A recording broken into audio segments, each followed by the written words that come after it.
Bonjour à toutes et à tous, bienvenue sur ma chaîne l'autodidacte youtubeur. Aujourd'hui, nouvelle vidéo sur ma chaîne et notamment vidéo de retour sur Excel. Voilà, donc dans cette vidéo dédiée à Excel, nous sommes de retour pour la partie 5 et la particularité de cette partie, donc dans le grand thème de Excel, à savoir les bases d'utilisation du tableur. Vous voyez à l'écran hashtag 5 découverte des fonctions et hashtag 5-1 les fonctions de recherche. Alors, pourquoi avoir fait une sous-partie C'est devant le nombre important des fonctions utilisables sur Excel 2016. Je pouvais pas tout faire sur une seule vidéo, ça aurait été beaucoup trop long. Ce qu'il faut savoir, c'est pour préparer ce travail-là, je me suis inspiré d'un ouvrage qui s'intitule Les 101 formules Excel les plus populaires. Et donc, j'ai déjà fait un premier tri par rapport à cet ouvrage-là, puisque comme je travaille sur Excel 2016, il y a quand même certaines rubriques qui sont dans cet ouvrage qui ne concernent pas Excel 2016. Par chance également, comme je travaille sur Excel 2016, la plupart des grosses modifications apportées sur Excel ont été faites sur la version Excel 2016. Donc on va voir quand même un maximum on va pouvoir effectivement aborder un maximum de fonctions.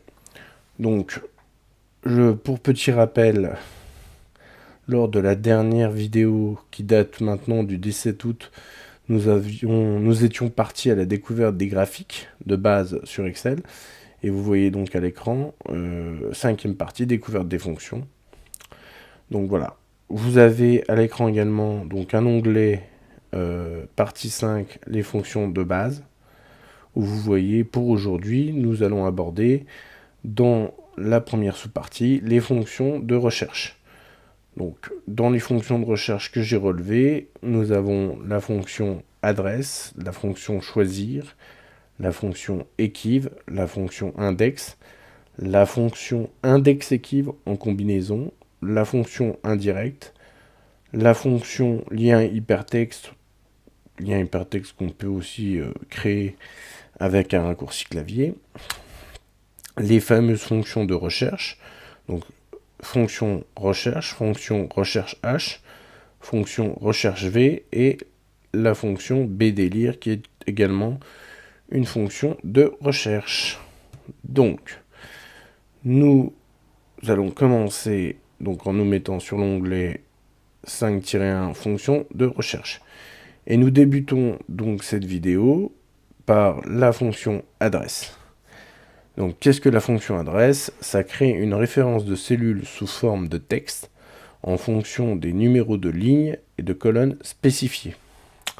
Alors, ici par exemple, entrée de la fonction adresse dans la cellule C1. Donc je fais égal, je tape adresse, je sélectionne. Donc là, vous voyez qu'il me demande un numéro de ligne, un numéro de colonne, numéro de l'absolu. Donc, dans un premier temps, le numéro de ligne. Alors, si on prend l'exemple de la cellule C1, le numéro de ligne, ça va être 1. Le numéro de la colonne, comme on est dans la colonne C, c'est la colonne 3. Et par défaut, si on ferme la parenthèse à ce moment-là, par défaut, il nous met donc, par rapport au numéro de ligne que j'ai renseigné, au numéro de colonne que j'ai renseigné, il va nous mettre sous format texte l'adresse de la cellule qui a été renseignée.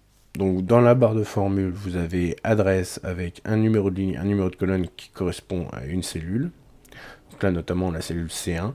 Et par défaut, si vous renseignez uniquement la ligne et la colonne, il va vous la mettre en valeur absolue. Maintenant qu'on a cet exemple, la référence absolue, quelle est-elle? Donc si on reprend l'exemple de la cellule C1, donc je retape adresse, donc je remets le numéro de ligne 1, le numéro de colonne 3. Et si je fais point virgule, vous voyez apparaître à l'écran les options de référence. Donc vous avez 1 pour absolu, 2 pour ligne absolue colonne relative, 3 pour ligne relative colonne absolue et 4 pour relative. Donc là, on veut une valeur absolue, donc on tape 1. Je ferme la parenthèse. Et effectivement, j'ai bien la cellule C1 en valeur absolue. Ensuite, si je veux l'adresse de cette même cellule, mais avec la ligne relative, la colonne absolue, donc il me suffit de rentrer de nouveau les coordonnées, donc 1, 3, et cette fois-ci, choisir l'option qui correspond à la ligne relative, colonne absolue. Je tabule, je ferme la parenthèse. Effectivement, la ligne 1 est bien relative puisqu'on n'a pas le signe dollar après le C, ou avant le 1, le chiffre 1. En revanche, avant le C, ce qui correspond aux coordonnées de la colonne, on a bien un dièse, un dollar qui va nous indiquer que la colonne est en absolu. Alors, ensuite, si on veut l'adresse, donc ligne absolue, colonne relative, toujours pareil, on renseigne les coordonnées de la cellule. Et donc cette fois-ci, nous voulons la ligne absolue, la colonne relative. Donc c'est l'option 2. Je ferme la parenthèse. Et effectivement, la ligne est en absolu puisque le signe dollar se situe avant le chiffre de la ligne. Et la colonne est en relative parce que avant la lettre de la colonne, il n'y a pas de dollar. Très bien. Et pour finir, on a donc l'adresse de la cellule qui cette fois-ci on la veut entièrement relative.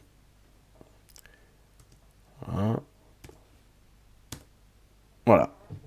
Et effectivement, dans ce dernier exemple, nous avons bien la cellule C1 entièrement relative. Voilà. Donc ça, c'est fait pour la fonction adresse. Ensuite, alors, on va fermer cette... Voilà. Alors, maintenant, nous avons la fonction choisir. Sélectionne une valeur dans une liste de valeurs fournies. Alors, ici, dans mon exemple, j'ai choisi l'exemple, étant de formation comptable, l'exemple des différents codes de TVA. Donc vous avez ici, dans la colonne K, les différents taux de TVA. Donc j'ai pris le taux de TVA à 20%, à 10% et à 5,5%. À chaque taux de TVA correspond un code de TVA. Donc ici, en liste déroulante, j'ai mis les valeurs 1, 2 et 3 qui correspondent chacune à un taux de TVA. Alors, à quoi sert la formule choisir? Par exemple, vous avez sur Excel fait une facturation, vous avez différents taux de TVA qui sont appliqués sur la même facture. La fonction choisir peut vous aider à condenser les informations. C'est-à-dire dans une même cellule, à l'aide de la fonction choisir, vous allez pouvoir à la fois choisir entre un taux de TVA et un autre, plutôt que d'avoir une ligne ou une colonne spécifique à chaque taux de TVA. Donc là, par exemple, j'ai pris le net hors taxe, donc ce qui correspond à l'addition de toutes vos lignes de facturation, auquel je dois appliquer la TVA. Donc là, je ne m'embête pas, on va partir du principe que soit le total est imputable à 20%, soit à 10%, soit à 5,5%. Donc, je rentre le égal, je fais choisir, voilà, je sélectionne numéro de l'index. Donc, mon numéro d'index, c'est celui qui est en dessous de la cellule code de TVA. Et ensuite, je vais sélectionner toutes les valeurs.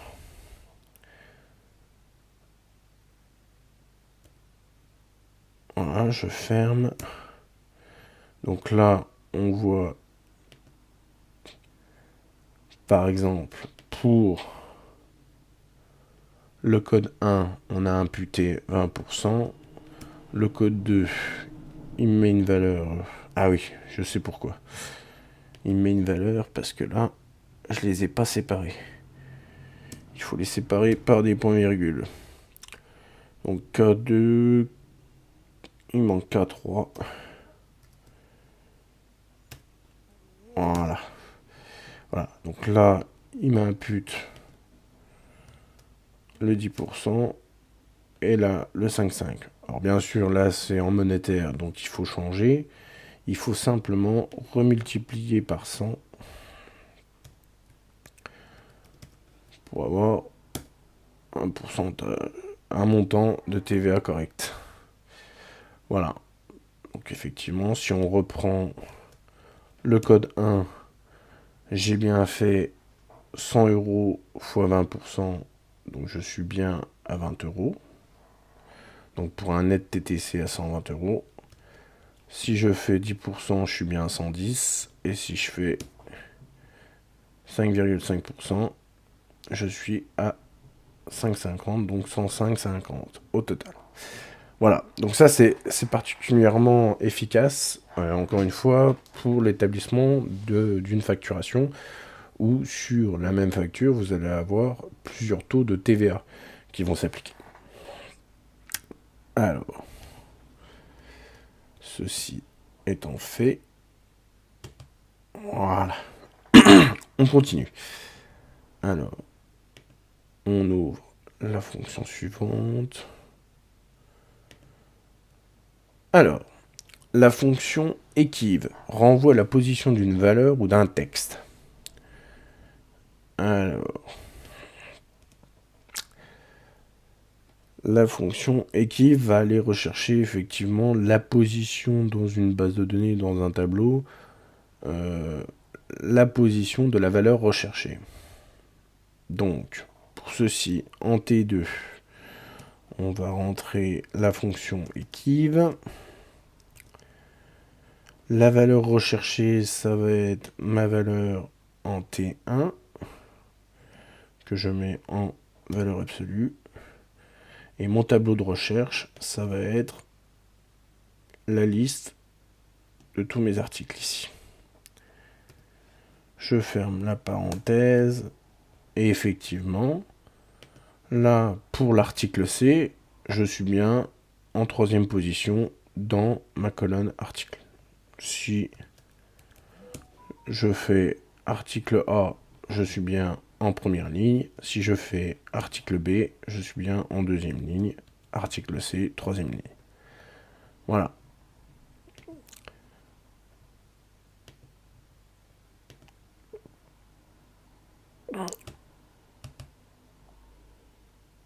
Ensuite, la fonction index. Alors, la fonction index. Voilà. Alors, renvoie la valeur d'une cellule à partir d'une plage ou d'un tableau. Bon, alors, en Y2, on va rentrer la fonction index. Alors, qu'est-ce que ça veut dire la fonction index? Ce qu'il faut comprendre, comme son nom l'indique, indexer quelque chose, c'est montrer quelque chose. Donc là, qu'est-ce qu'on va vouloir indexer? Qu'est-ce qu'on va vouloir montrer? C'est très simple. Je veux le prix de l'article choisi.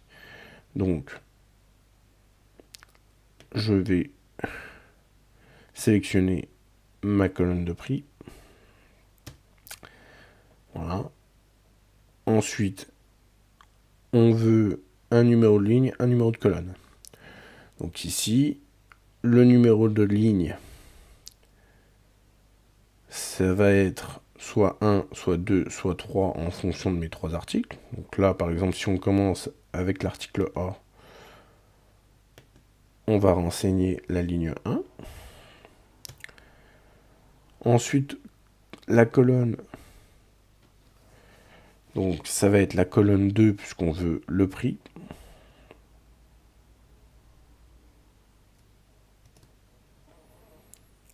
Et donc on ferme la parenthèse. La référence. Pourquoi la référence? Oui, je me suis trompé là. Hop. C'est à la fois la colonne des articles et des prix qu'il faut sélectionner. Voilà. Voilà, une petite erreur. Donc vous sélectionnez à la fois vos articles et vos prix, et donc en fonction de la ligne et de la colonne que vous avez renseignée, vous allez obtenir ce que vous recherchez. Donc là, par exemple, je veux le produit A qui se situe sur la première ligne et son prix sur la deuxième colonne. Si maintenant je veux l'article B, le prix de l'article B, je mets la deuxième ligne, donc il va me chercher article B, qu'on ne voit pas ici, article B, et il va me renvoyer donc 20 €. Si je fais l'article C, donc troisième ligne, je fais OK, et effectivement, pour l'article C, il me met bien 30 €. Alors, la particularité des fonctions index et équive, c'est qu'on peut les combiner. On peut les combiner, et ça peut remplacer la fonction recherche V que nous verrons après. Alors, voilà, fonction index équive, on y arrive. Donc je reprends mon exemple. Donc ici, en première cellule, j'ai une liste déroulante avec mes 3 articles. Et donc, on va saisir la fonction index. Comme je l'ai dit précédemment, on veut les prix. Et où est-ce que l'on va chercher les prix? On va les chercher avec la fonction équive. La fonction équive, je veux rechercher ma valeur qui est ici, donc en AE1. Et je vais la chercher dans ma première colonne. Ma colonne article. Je ferme la parenthèse pour clôturer la fonction équive. Je ferme la parenthèse pour clôturer la fonction index. Et voilà. Donc là, pour l'article A, il va bien me chercher l'article A où il montre que c'est à 10 €. Si je fais article B, il va me chercher, m'afficher les 20 € qui correspondent à l'article B. Et pareil pour le C, il va m'afficher les 30 € ça équivaut, d'où la formule équive, à la troisième ligne du tableau, donc l'article C. Donc cette combinaison de fonctions index équive, encore une fois, c'est très intéressant dans notre cas, puisque sur Excel 2016, la fonction recherche X n'existe pas. Elle n'est pas sur Excel 2016, donc index équive est une fonction combinée. D'ailleurs, je n'ai pas donné la définition. Donc fonction index équive, la combinaison de ces deux fonctions retourne le contenu d'une cellule spécifique en fonction d'une position déterminée par une recherche effectuée avec la fonction équive. Voilà. Et donc ça peut très bien remplacer la fonction recherche X. Si vous travaillez sur Excel 2016. Si vous travaillez sur Office 365 ou Excel 2019, à partir de 2019, vous avez la recherche X, ce qui est différent. Mais là, malheureusement, on est sur Excel 2016, donc on fait avec ce qu'on a. Alors, pour la suite. Donc ça, on est bon. On poursuit. Donc, la fonction indirecte, on efface ici, on efface ici, on efface ici. Ok. Alors, fonction indirecte renvoie une référence à une plage. La plage référence est peut-être une cellule, une plage de cellules ou une plage nommée. Alors, Là, j'ai un tableau avec différentes valeurs. Des valeurs qui se remplissent automatiquement à l'aide de la fonction aléa entre bornes, qui change à chaque modification apportée au tableau. Donc voilà, vous avez une succession de valeurs chiffrées.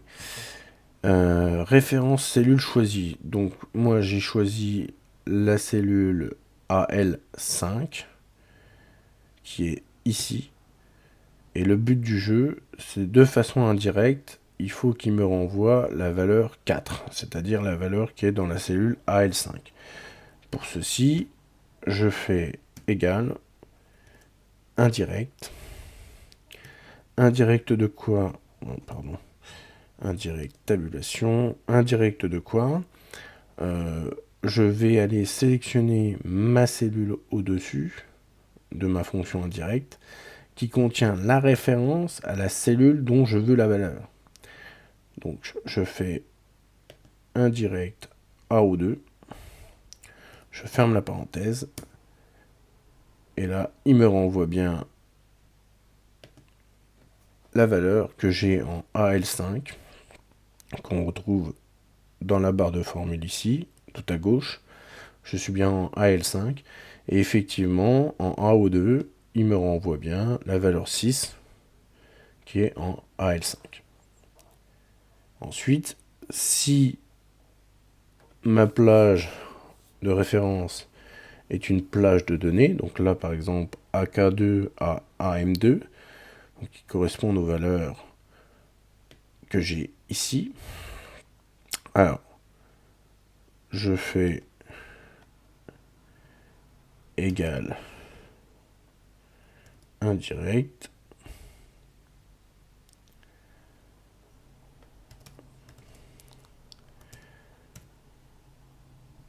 Indirect. Donc, AK2 point AM2. Je ferme la parenthèse. Il me met une valeur, ce qui est normal, puisqu'il ne peut pas à la fois m'afficher la valeur 6, la valeur 10, la valeur 3. Donc on va sommer pour se rendre compte que ça fonctionne. Je fais la somme des valeurs indirectes renseignées. Pourquoi ça ne fonctionne pas? Indirect, AK2, AM2, pourtant. Alors, qu'est-ce qui ne fonctionne pas? Oui, je me suis trompé de référence, voilà, oui, je me suis trompé de référence, puisque la référence à la plage de cellule est au-dessus, il fallait que je sélectionne ma cellule du dessus. Voilà, donc ça fait 21, et effectivement, si on regarde AK2 à AM2 et qu'on fait l'addition, 6 et 5, 11, plus 10, 21, donc on est bon. Et pour finir, la référence de la plage de cellules choisie est une plage nommée. Donc, pour ceci, on fait indirect. Donc là, j'ai repris l'exemple que j'avais précédemment. Indirect. Ok. On choisit la cellule du dessus. On ferme la parenthèse. Là, il met une valeur. Pourquoi? Bah oui, parce que j'ai pas fait la somme. Si je fais la somme,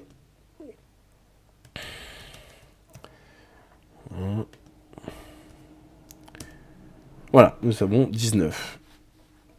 19, 7, 3, 10 et 9, 19. Voilà. Indirect. Indirectement, nous avons les valeurs dans les cellules recherchées, mais de façon indirecte. C'est-à-dire, nous avons une cellule où nous allons entrer les références des cellules où on veut renvoyer les valeurs des cellules correspondantes. Et donc, avec la fonction indirecte, on les a indirectement. Voilà. Ça marche très bien pour l'élaboration, par exemple, de listes déroulantes en cascade. Voilà. Vous faites une première liste déroulante, vous en faites une deuxième qui correspond au choix de la première liste déroulante. Vous faites ça autant de fois qu'il le faut, et grâce à cette fonction indirecte, vous allez avoir accès en cascade aux informations que vous avez besoin pour utiliser les listes déroulantes en cascade. Ah, moi, c'est pour les listes déroulantes en cascade que j'utilise. Voilà. Ensuite, ensuite. Alors, déjà, oui, pour commencer, hop, ça c'est fait. Hein. Alors, la fonction lien hypertexte. Donc là, j'ai fait un tableau, j'ai élaboré un tableau, donc avec une colonne emplacement du lien, une colonne avec le nom du lien, et une colonne avec le lien proprement dit.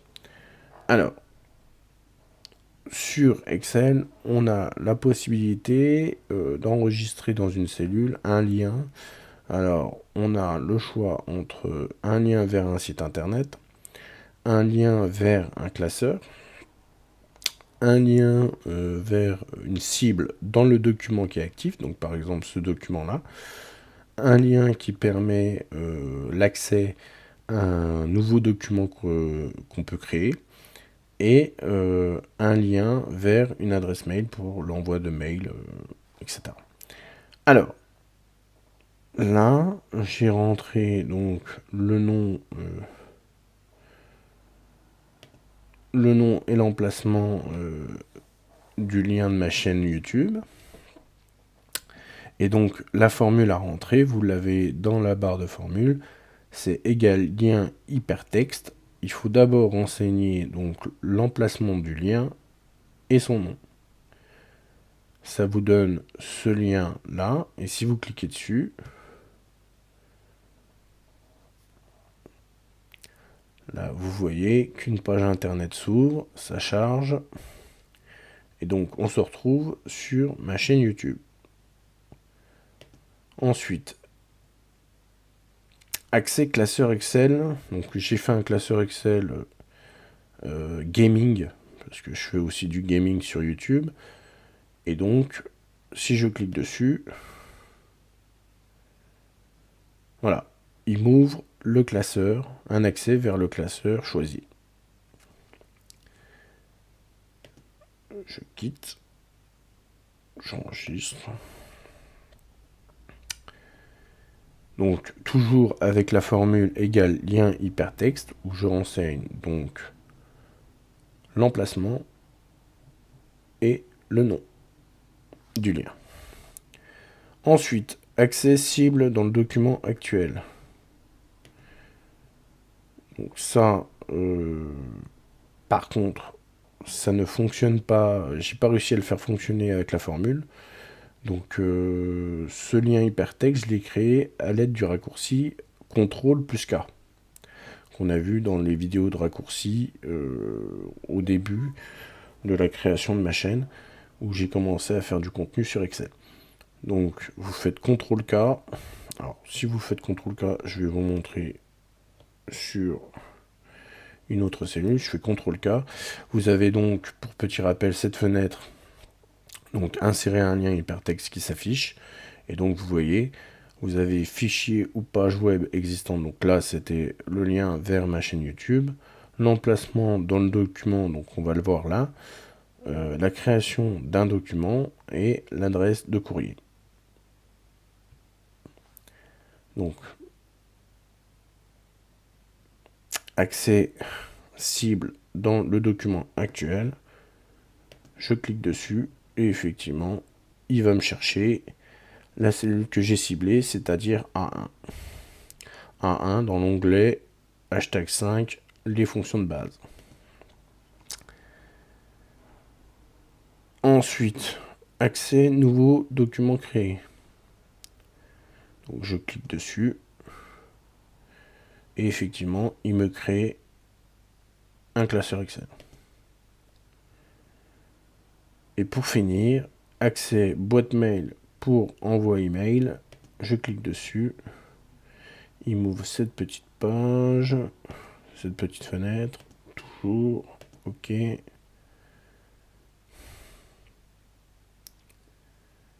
Donc là, je réduis la fenêtre pour protéger mes données personnelles. Alors, ça charge. Alors.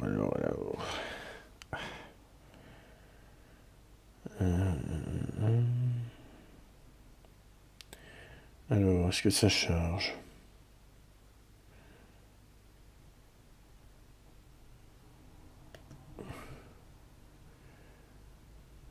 Alors, j'espère qu'il n'y a pas eu un bug. Hop, voilà, on rabaisse la fenêtre. Et voilà. Donc, vous avez bel et bien l'accès au mail pour pouvoir envoyer le mail. Donc là, effectivement, en contact, on voit familledupont@orange.fr, qui est une adresse mail complètement factice. Mais bon, c'est fonctionnel. Vous voyez, vous avez la référence à votre contact. Il suffit d'écrire votre mail et de l'envoyer. Alors, pour un peu imager la chose, donc, égal lien hypertexte, tabulation, donc vous voyez qu'il vous demande l'emplacement du lien et le nom convivial. Donc je ne vais pas vous refaire la création de l'emplacement du lien, mais voilà comment ça se présente la formule. Donc l'emplacement du lien, le nom convivial. Sinon, pour créer un lien hypertexte, vous vous mettez dans la cellule dans laquelle vous voulez enregistrer un lien hypertexte, vous faites CTRL-K, il vous ouvre la fenêtre, insérer un lien hypertexte. Je trouve que c'est plus rapide avec le raccourci clavier qu'avec la formule.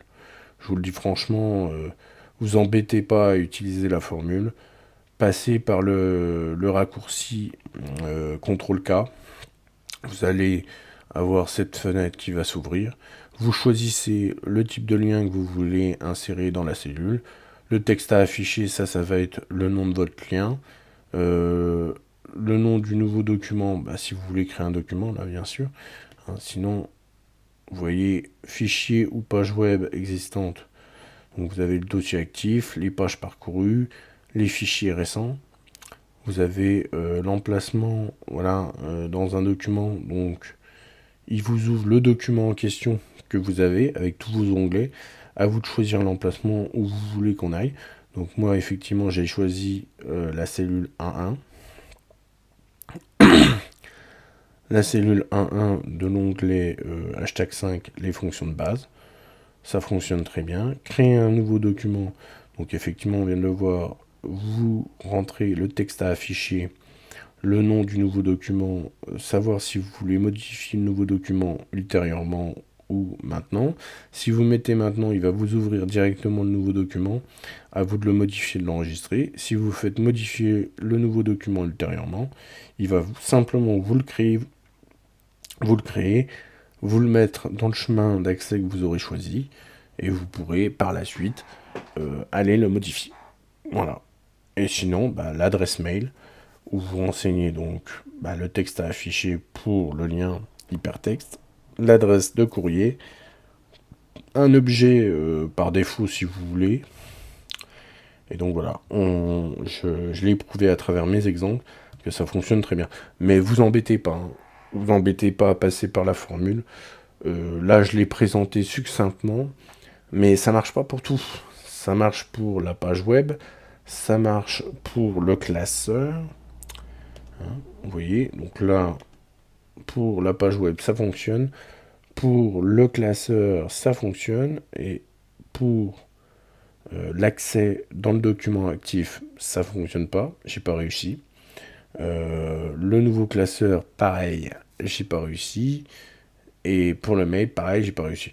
Donc quand il y en a 3 sur 5 qui fonctionnent plus avec le raccourci CTRL-K qu'avec la fonction lien hypertexte, vous embêtez pas et utilisez le raccourci clavier CTRL-K. C'est beaucoup plus rapide. Beaucoup plus rapide, beaucoup plus intuitif. Donc vous embêtez pas. Je l'ai présenté, voilà, mais passez par le raccourci clavier CTRL-K. Ça sera plus simple. Et donc la définition, donc créer un raccourci vers une page web, une feuille de calcul ou un fichier. C'est exactement ce qu'on vient de voir. Ok, donc ça c'est fait.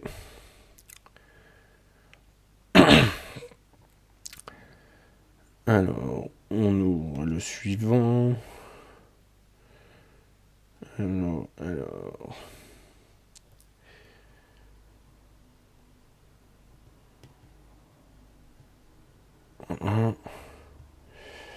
Ça, on le ferme. Voilà. Alors. Fonction recherche. Donc, recherche une valeur dans une ligne ou une colonne d'un tableau.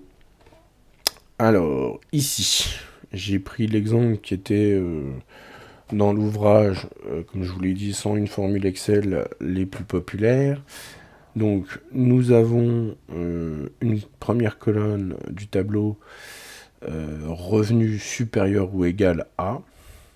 Donc, là, notamment, on prend l'exemple des impôts.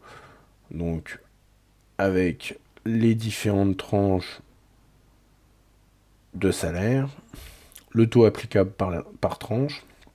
Et donc, la fonction recherche va nous permettre, en fonction du revenu saisi, de savoir à quel taux l'imposition va être appliquée.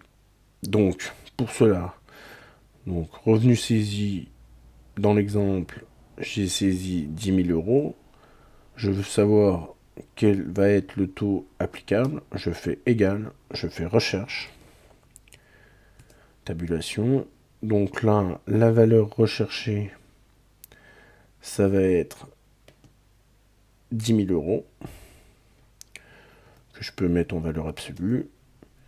Ensuite, le vecteur de recherche, ça va être les revenus, puisque c'est bel et bien un revenu que je recherche, c'est-à-dire les 10 000 euros. Et le vecteur de résultat, qu'est-ce que je veux comme résultat par rapport au revenu que je recherche? C'est le taux qui va être appliqué. Donc je sélectionne ma colonne avec mes taux. Je referme la parenthèse. Je fais entrer. Et on voit qu'il me met 18%. Et si on s'en réfère au tableau, mes 10 000 euros se situent avant ma tranche à 15 874 imposable à 22%, se situe après est bien supérieur à 0, donc se situe après les 13% d'application. Donc je suis bien à 18. Si, par exemple, je mets 2500 euros, je suis dans ma première tranche, puisque je suis inférieur à 8456, donc j'ai un taux applicable à 13%. Si je me mets, encore une fois, à 10 000 euros, je me situe dans la deuxième tranche, puisque je suis supérieur à 8 456 euros et inférieur à 15 874 euros. Si je fais 16 000 euros, je serai imposable à 22%. Si je fais 37 000 euros, je vais être imposé à 30%. Si je fais 90 000 euros, je vais être imposable à 39%. Et si je fais 200 000, 1, 2, 3, je vais être imposable à 45%. Sachant que j'ai bien rentré 200 000. Voilà, donc on va remettre 1, 2, 3, 10 000 euros, je suis bien à 18%. Voilà, ça c'était la présentation de la fonction recherche. Je recherche, pardon, ici un montant. Je veux savoir quel va être mon taux d'imposition. Donc je rentre ma valeur recherchée. Mon vecteur de recherche, ça va être toute ma colonne de montant renseignée, et mon vecteur de résultat, ça va être le taux d'imposition, le taux applicable que je recherche. Voilà.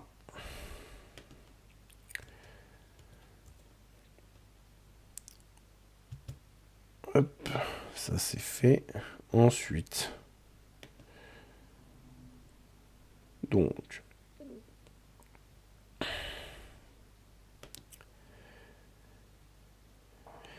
alors, la fonction recherche H recherche une valeur dans la ligne supérieure d'un tableau, puis renvoie une autre valeur dans la même colonne, à partir d'une ligne spécifiée. Alors ici, si je choisis... Alors, j'ai un premier tableau avec 3 types de produits, produit A, produit B, produit C. Et donc, le produit choisi, on va mettre produit A par exemple. Critères choisis, donc mes critères de sélection, ça va être le coût de revient du produit, son prix de vente ou son résultat.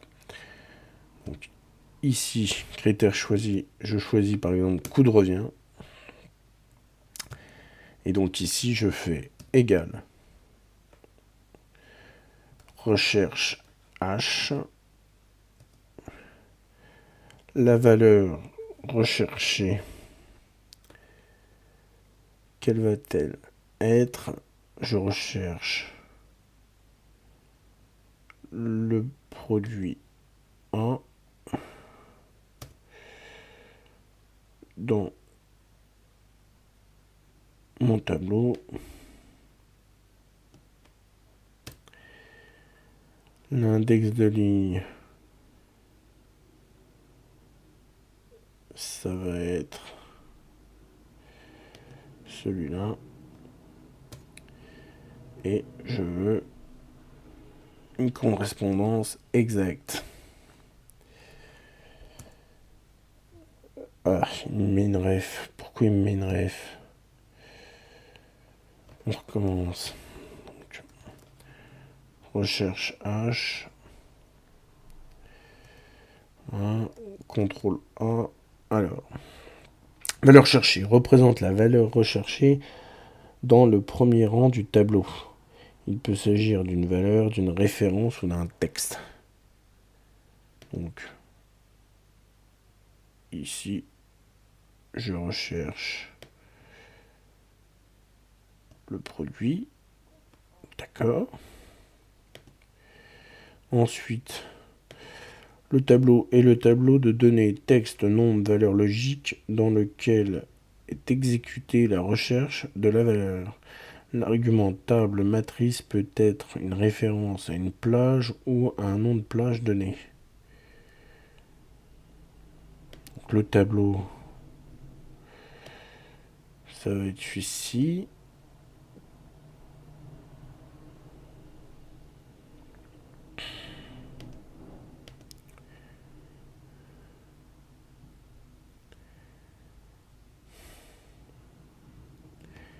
Ok. Donc, la valeur recherchée, ça va être celle-là. Ok. Et la ligne.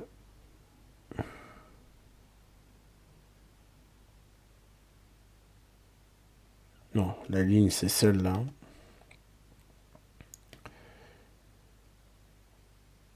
Et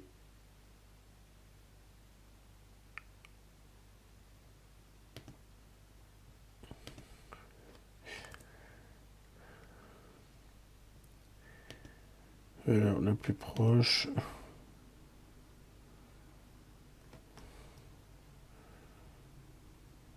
Je veux une correspondance exacte. Mes valeurs. Pourquoi ça ne fonctionne pas? Pourquoi ça ne fonctionne pas? Pourquoi je n'y arrive pas? Recherche H. Recherche H. Alors. Excusez-moi pour ce petit contretemps. Alors,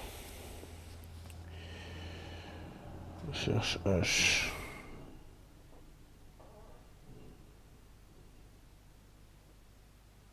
Oui, donc la valeur recherchée, on est bien sur cette valeur-là, qui va être enseignée ici.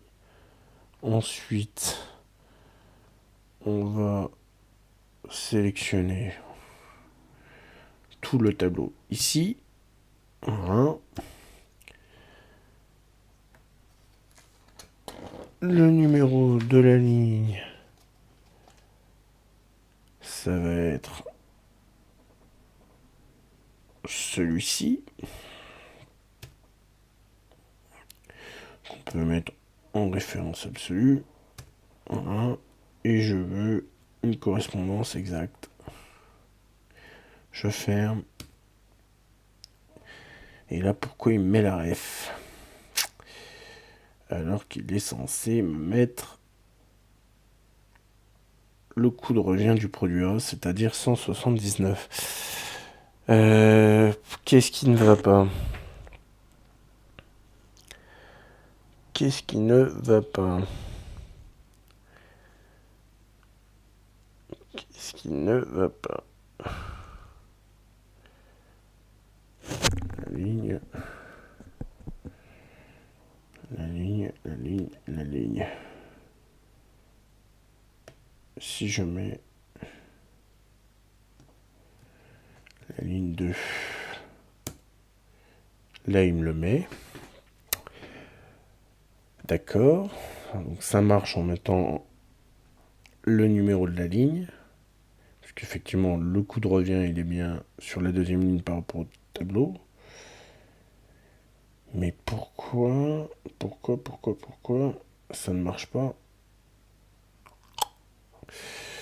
Bon.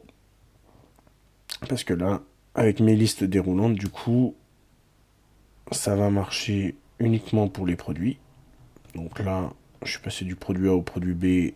On est toujours sur le coût de revient. Donc on est bien à 127.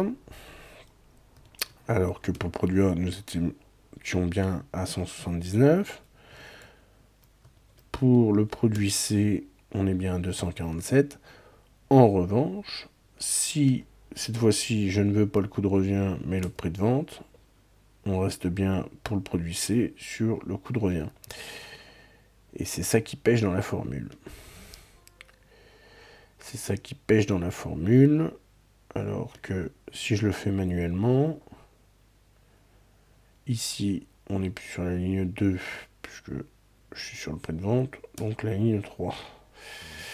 Si je mets ligne 3, ça fonctionne. Sauf que ça, je voulais le faire de façon automatique. Alors, pourquoi ça ne fonctionne pas? Pourquoi? Manuellement, ça fonctionne. J'ai voulu faire un automatisme. Index du numéro de ligne.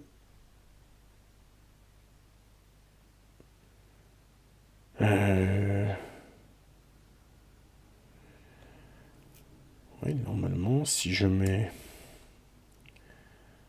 le numéro de la ligne qui est ici. Oui, là, il me met une référence. Il me met une référence, je ne comprends pas pourquoi. Je ne comprends pas pourquoi.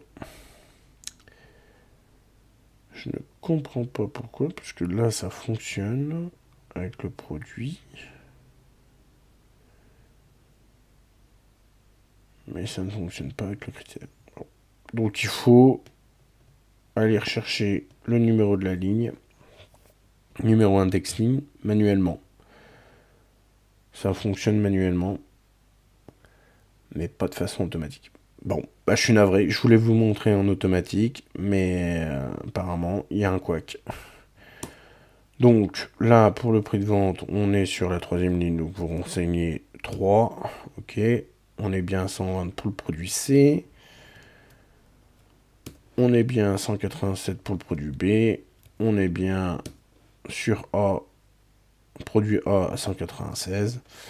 Et si maintenant, en critère choisi, je choisis le résultat,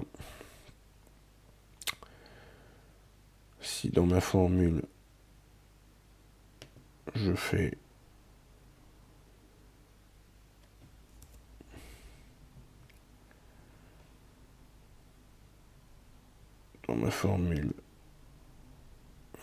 je fais cette fois-ci la 4e ligne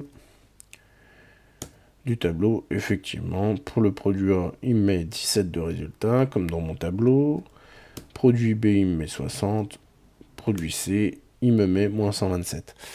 Voilà, donc je suis navré pour l'explication, puisque j'ai voulu faire en automatisme, mais ça ne fonctionne pas. Mais toujours est-il que la fonction recherche H fonctionne très bien. Donc vous renseignez d'abord la valeur recherchée. La valeur recherchée, c'est votre produit, que vous avez ici. Vous allez le chercher dans tout le tableau.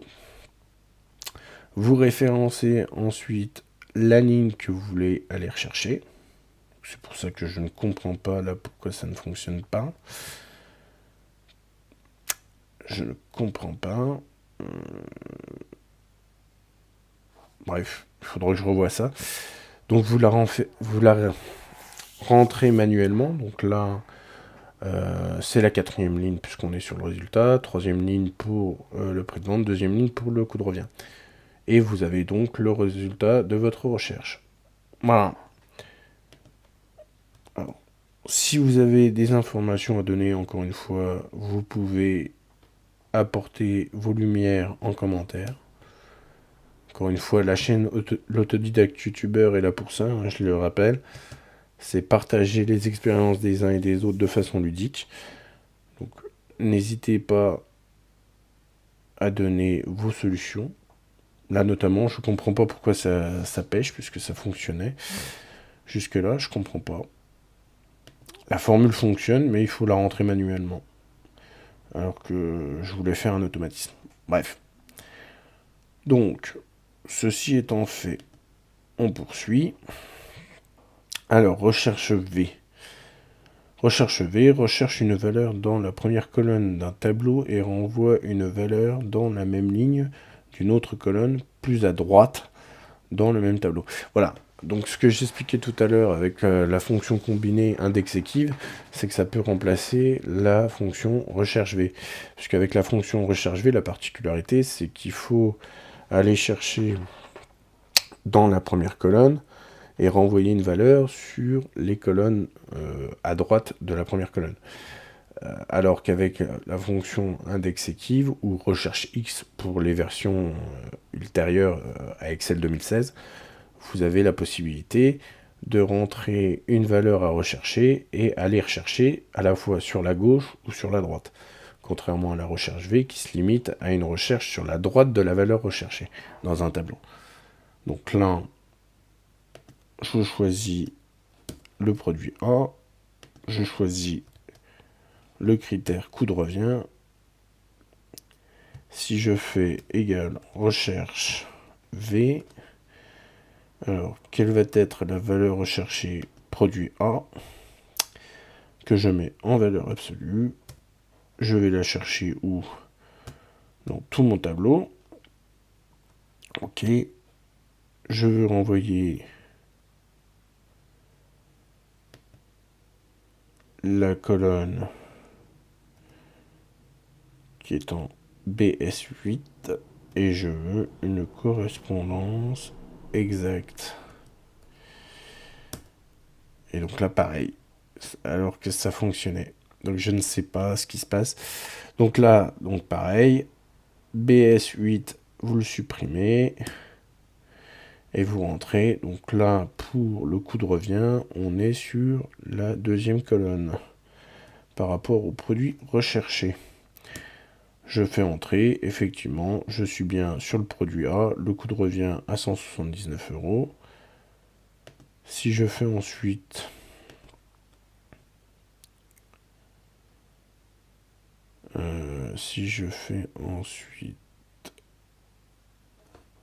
alors cette fois-ci, si je fais produit B, je suis bien à 196 € de coût de revient. Si je fais produit C, on est bien à 17 €. Maintenant, si je veux changer, que je ne veux pas le coût de revient, mais le prix de vente, je vais renseigner le report de ma troisième colonne. Effectivement, donc ici, je suis sur prix de vente. Pour le produit C, si on se réfère au tableau produit C, prix de vente, pardon, on est bien à 60 euros. Le produit B, on est bien à 187. Le produit A, on est bien à 127. Et si, pour finir, je choisis le résultat, que dans ma formule, je veux renvoyer les éléments de la quatrième colonne. Pour le produit A, je suis bien à 247 de résultat. Pour le produit B, je suis bien à 120. Et pour le produit C, je suis bien à moins 127. Voilà. Hop. Donc je reverrai tout ça de mon côté, l'automatisme, et je ferai comment dire, une rectificative très rapide dans la prochaine vidéo. Alors, on va terminer sur la fonction bdlire.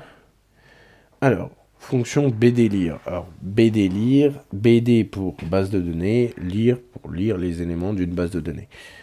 Alors, extrait d'une base de données, l'enregistrement qui correspond aux conditions spécifiées. Alors, la particularité de cette formule. Donc ici, j'ai une base de données avec nom, prénom et matricule. Et l'idée, donc bdlire, c'est aussi une formule qui remplace la recherche V. C'est-à-dire que là, j'ai un matricule.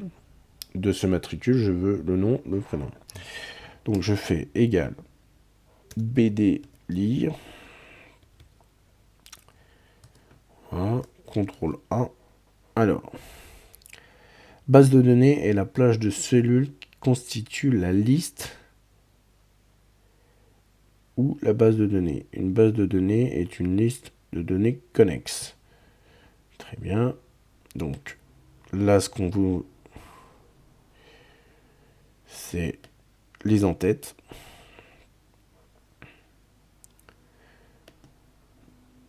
Ensuite, le champ indique soit l'étiquette de la colonne entre guillemets, soit un nombre représentant la position de la colonne dans la liste. Alors, ici, que je ne me trompe pas, on veut les noms. Donc, je choisis nom. OK. Et donc, le critère est la plage de cellules qui contient les conditions. Cette plage inclut une étiquette de colonne et une cellule en dessous de l'étiquette de colonne, de la condition.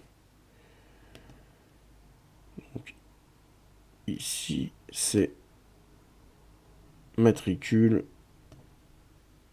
que l'on veut. Et donc, si je fais OK, mine valeur, qu'est-ce que j'ai fait comme erreur? Qu'est-ce que j'ai fait comme erreur?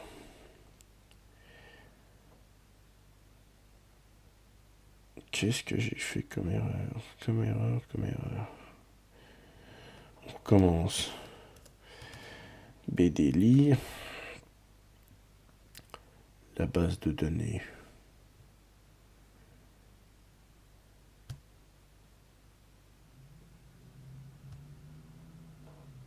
La base de données. Le champ, c'est celui-ci.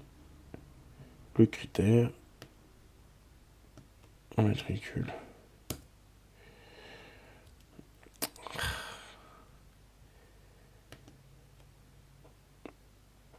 Alors, entrer la fonction BDLIR, renseigner la base de données utilisée dans la formule avec les en-têtes du tableau.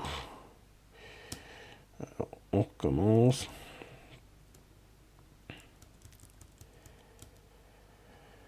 Entrer la fonction BDLIR dans là où les cellules choisies. Donc là, on veut le nom. Donc OK, donc renseigner la base de données utilisée dans la formule avec les en-têtes du tableau. Donc là, OK. Ensuite, renseigner le champ de la valeur que l'on veut trouver. Alors, moi, ce que je veux, ça va être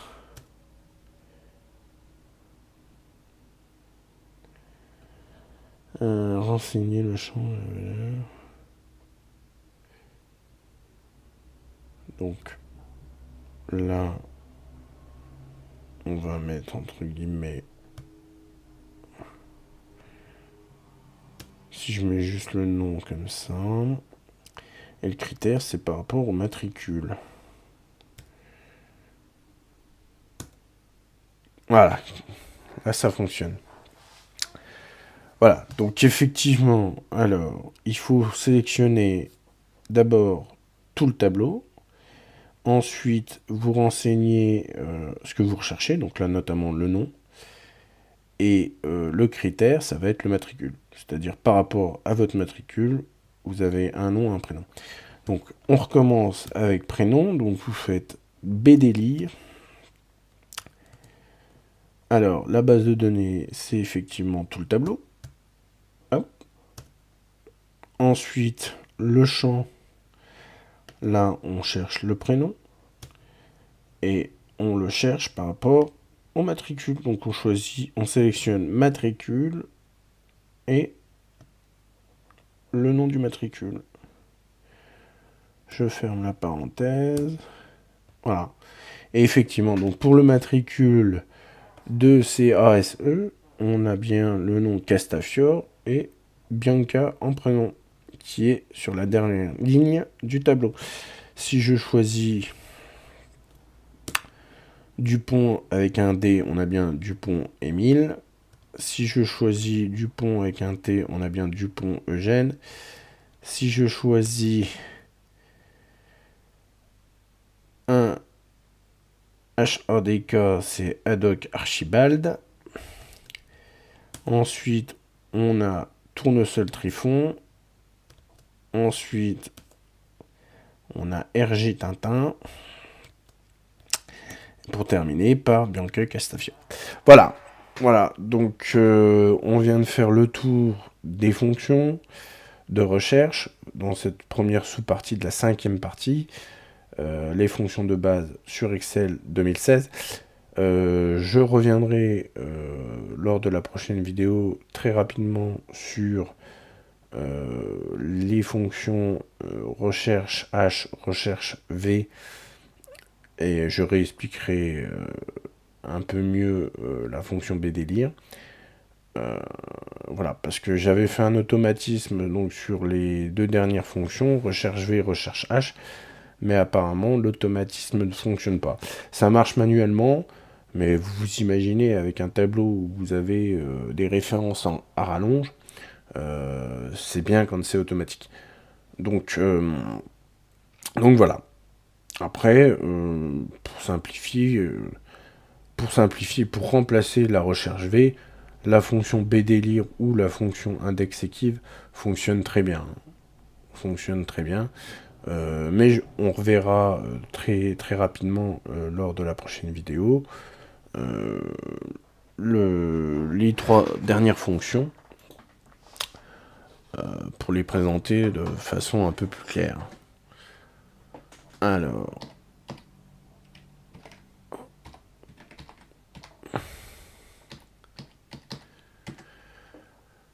voilà. Donc, cette vidéo touche maintenant à sa fin. Voilà, excusez-moi pour le cafouillage, hein, sur certaines fonctions, encore une fois, on y reviendra lors de la prochaine vidéo très, très rapidement. Bon, ça reste encore une fois dans la 5e partie les fonctions de base, donc on pourra y revenir très rapidement. C'était donc une vidéo de reprise, puisque ma dernière vidéo date du 17 août, ce qui est un peu long, mais il y a eu l'arrivée de mon nouveau contenu sur ma chaîne, donc il a fallu préparer tout ça. Et effectivement, la vidéo, la 5e partie qui correspond aux fonctions de base sur Excel, est une partie qui est assez longue, assez chargée. Donc ça prend du temps à mettre en place. Avec la préparation des autres contenus, vous voyez bien que ça a cafouillé un petit peu, même un petit peu beaucoup, je suis désolé. Donc n'hésitez pas à me dire en commentaire les fonctions que vous voulez que je réexplique succinctement la prochaine fois. Surtout déjà la recherche H, la recherche V et la fonction BDLIR qui sont importantes au niveau des fonctions de recherche. Donc ça, on y reviendra lors de la prochaine vidéo très succinctement. Et nous attaquerons donc pour la prochaine vidéo Excel, toujours dans la 5e partie, mais cette fois-ci la 2e sous-partie, les fonctions logiques. Alors voilà comment ça va se présenter. Donc là, on vient de finir donc les fonctions de recherche. Voilà, terminé à 100%. Je réduis donc ma fenêtre. J'ouvre la fenêtre suivante. Voilà. Donc la 2e sous-partie de la partie numéro 5 sur les fonctions de base se portera sur les fonctions logiques. Les fonctions logiques et notamment les fonctions et, ou, si, l'imbrication si et, l'imbrication si ou, l'imbrication si et ou, l'imbrication si ou est et la fonction si erreur.